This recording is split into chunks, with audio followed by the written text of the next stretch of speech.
એપિલેપ્સીની તકલીફ છે.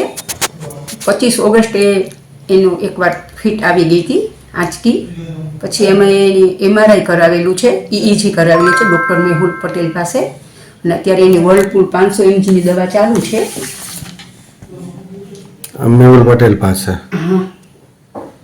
અને ત્યારથી પછી 25 ઓગસ્ટ એકે વાર એની આંચકી નથી આવેલ.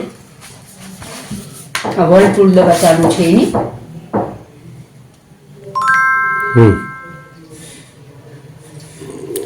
અત્યારે શું થાય છે લક્ષણોમાં? અત્યારે એનું બિહેવિયર છે ને 25 ઓગસ્ટ પછી એને એક પણ વાર એને ફિટ આવેલ નથી, ચક્કર આવેલ નથી.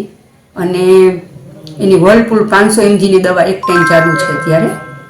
અને એ સિવાય અમે હોમિયોપેથી અને આયુર્વેદિક પણ દવા ચાલુ છે.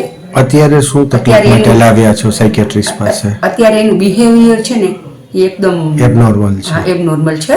ને એની યાદશક્તિ ખૂબ જ નબળી છે ને ચાલવામાં ઇનબેલેન્સ છે. ઘણીવાર આમ આપણને એમ થાય કે પડ્યો કે પડશે. અને એને છે ને આમ સતત બોલ કરવું અને પ્રશ્ન પૂછવા, સતત એક ને એક વાત એ લગભગ 50 વાર પૂછશે આપણને. આડું બોલ કરે એટલે બીજું કોઈ ખરાબ નહીં બોલવાનું, ક્યારે સારું જ બોલે. અમારા ઘરમાં કોઈ દિવસ એવું કંઈ, પણ એક ને એક પ્રશ્ન વારંવાર રિપીટ કરે. બરાબર. ક્યાં જાવ? સુઈ જાય છે વ્યવસ્થિત? સુઈ જાય છે. 11 વાગે સુઈ જાય, સવારે 8:30 9 ઉઠે છે. કોલેજના છેલ્લા વર્ષમાં છે, BComના.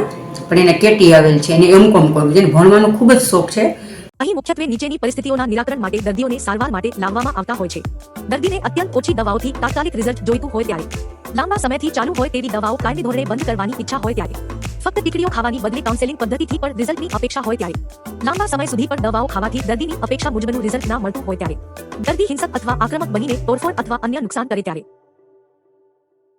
This place is more than just a hospital. It's a place of healing, hope, and heart.